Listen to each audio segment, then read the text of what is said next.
আসসালামু আলাইকুম রহমতুল্লাহ। কেমন আছেন সবাই? আশা করছি আলহামদুলিল্লাহ সবাই অনেক ভালো আছেন। কুয়াশা যেন পিছুই ছাড়ছে না। গ্রামে এসেছি আজ কয়েকটা দিন হয়ে গেছে, কুয়াশার তীব্রতা কোনোভাবেই কমছে না। তো এই কুয়াশার মধ্যে দিয়েই আমরা সবাই মিলে যাচ্ছি আমার ফুপুর বাসায়। গতকাল যেহেতু আমাদের বাসায় অনুষ্ঠান হয়েছে, তো আকিকার অনুষ্ঠানে আমার 2 ফুপু এসেছে, বাকি 3 ফুপু আসে নাই। তো 2 ফুপুকে দেখার জন্য আমরা যাচ্ছি তাদের বাসায়, একটু ঝামেলা, তো এই কারণে দেখা করার জন্য শীতের মধ্যেই কুয়াশার মধ্যে দিয়েই যাচ্ছি। আমার ছোট কাকিকে সাথে নিয়েছি, আর আমার মেজো কাকি সে বাড়িতে কাজ আছে, এই জন্য যাচ্ছে না। তো সুন্দর ঠান্ডা ঠান্ডা পরিবেশ, আর কি বলবো, এত ঠান্ডা। এই ঠান্ডার মধ্যে দিয়ে যাওয়ার চিন্তা করতেও বা কোথাও বের হবো এরকম ভাবতে গেলেও অনেক বিরক্ত লাগে, কিন্তু যেতে হবে। আত্মীয় স্বজন সম্পর্কের বাঁধন তো সব থেকে বেশি জরুরি। যেহেতু ফুপুরা আসে নাই, আর বারবার বলে দিয়েছে যে যেন যাই, দেখা করে আসি, এ কারণে আমরা সবাই মিলে যাচ্ছি। তো বের হয়েছি প্রায় 12:30টার দিকে। তো প্রচন্ড ঠান্ডা, কুয়াশার মধ্যে দিয়ে যেতে হচ্ছে। তো আমার ফুপুর বাড়ি একদমই যমুনা নদীর সাথে। তো চলুন দেখি কিরকম কি।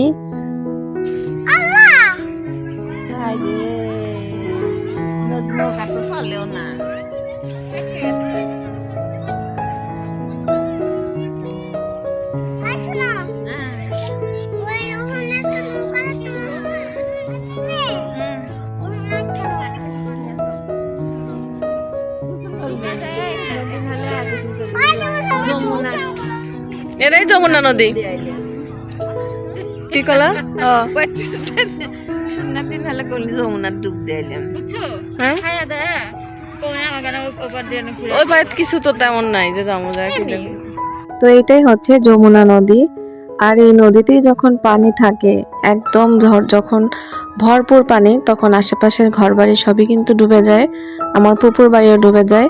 তখন তারা যমুনা নদীর বাঁধ আছে, সেই বাঁধের ওখানেও তাদের বাসা আছে, সেখানে তারা অস্থায়ীভাবে যে কয়েকদিন পানি না নামে তখন তারা ওখানে থাকে। তো এখানে দেখতেই পাচ্ছেন এত সুন্দর বাতাস, কিন্তু বাতাস কিন্তু ঠান্ডা লাগছে না। যতটুকু ভেবেছিলাম যে খুবই শীত করবে, অতটা শীতও কিন্তু এখানে নেই। একদমই স্নিগ্ধ পরিবেশ, দেখতেও যেমন ভালো লাগছে, এখানে দাঁড়িয়ে থাকতেও ভালো লাগছে। আর নৌকা দেখে তো আপনাদেরও হয়তো ভালো লাগছে, আমাদেরও কিন্তু দেখে খুবই আনন্দের একটা বিষয়, কারণ এইসব জিনিস আসলে সবসময় দেখা যায় না। তো ওই যে দেখেন দূরে কুয়াশার মধ্যে আবছা আবছা দেখা যায়, ওখানে পানি আছে, মানে ওই নদীতে পানি আছে। আর এটা চর পড়ছে, এ কারণে এখানে পানি নাই, সম্পূর্ণই বালু দিয়ে, উপরে শুধু কিছু কিছু পানি আছে।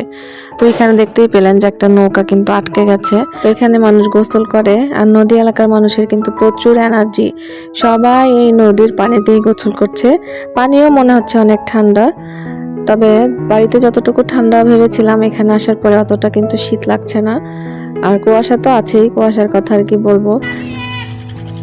ওই যে ঠের করছি না, মানুষ একটা না নামে কোনোদিন।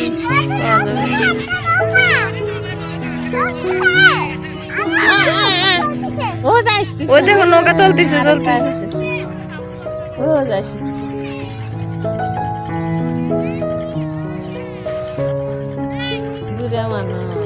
ওরা দা বুড়া মানুষের নদী ঠেলিচ্ছে। ধন্যবাদ। কোথায়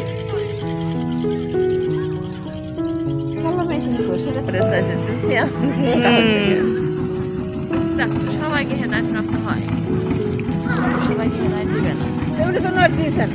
হ্যাঁ ওটি আছে। আরে অনেক ভালো।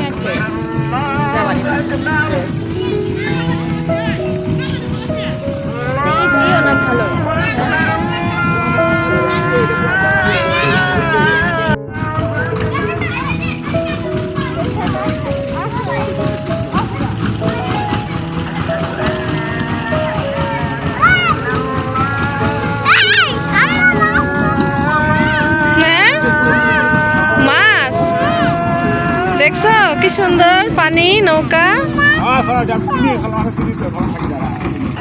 বাবা আপনাকে এটা পার হলে কি ওই পাশে কি নদী? হ্যাঁ দেখলাম তো, ওইটা কি ভরা নদী? এটা তো শুকিয়ে গেছে। তা আমরা যদি পার হয়ে যাই তা দেখতে পারবো নদী? অনেকখানি না, অনেকখানি হাঁটা লাগবে। দেখাবো না চলবে না। ধান হলে কি আবাদ করতেছে সব? ওই দিছে। ওই ইয়া শুনে ইয়া করে। তো আজকের ভিডিওতে কিন্তু আমি অনেকটা আঞ্চলিক ভাষায় কথা বলেছি, যেহেতু আমাদের বাড়ি বগুড়া।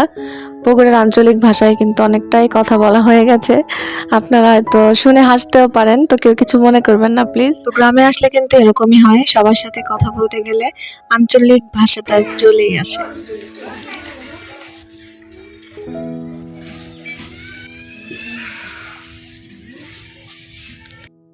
আর আমার ছেলে ফুপুর বাসায় এসেও তার দুষ্টমি কমে না, সাইকেল দেখে তো সে খুবই খুশি। আমার ফুপুর দেবরের ছেলে, ওর সাইকেল পেয়ে তো আমার ছেলে তার সাথেই খেলা শুরু করে দিয়েছে। তো এদিক দিয়ে আমরা বসে আছি সবাই উঠানে। আমার ফুপুর সুন্দর সাজানো গোছানো গ্রামের ছোট্ট একটা বাড়ি, খুবই সাধারণ। আপনারা দেখে হয়তো বুঝতেই পারছেন, কিছু বলার নেই। আমরা মধ্যবিত্ত পরিবারে বিলং করি, সো আমাদের সবকিছু সাধারণ থাকবে, এটাই স্বাভাবিক। আর আমার ফুপুর ঘরের সামনেই এই যে ফাঁকা জায়গাটা, এখানেই কিন্তু আমার ফুফাতো বোনের বিয়ের প্যান্ডেল এখানেই সাজানো হয়েছিল। যে বিয়েতে আমাদের আসার কথাও ছিল, কিন্তু আমাদের বাসার প্রবলেমের কারণে আমরা আর আসতে পারিনি। তো এইসব কারণেই কিন্তু এখন আমরা আসলাম ফুপুর বাসায়, যেহেতু ফুপুর সাথে বিয়ের মধ্যে দেখা হয়নি, আসতে পারিনি। ফুপু বারবার করে বলেছিল আসার জন্য, যেহেতু আব্বুও নেই, চেয়েছিল ভাস্তিদেরকে নিয়ে একটু আনন্দ করবে।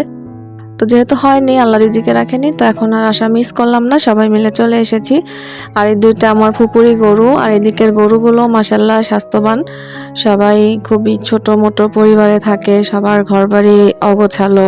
যেহেতু নদী ভাঙা এলাকা, তেমন করে কিন্তু সুন্দর ঘরবাড়ি খুব কম মানুষই করে।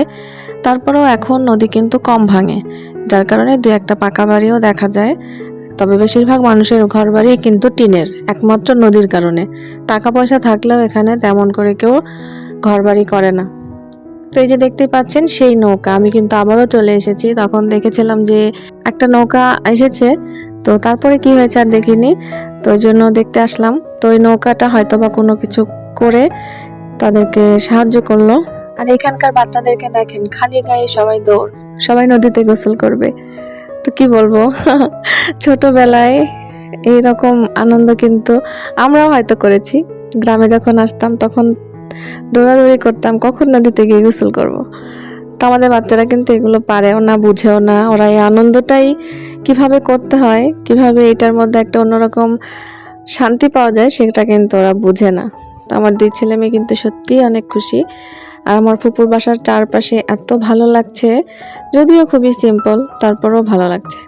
যাই হোক, আমরা কিন্তু এখন আমার এক ফুপুর বাড়ি থেকে আর এক ফুপুর বাড়ি চলে এসেছি।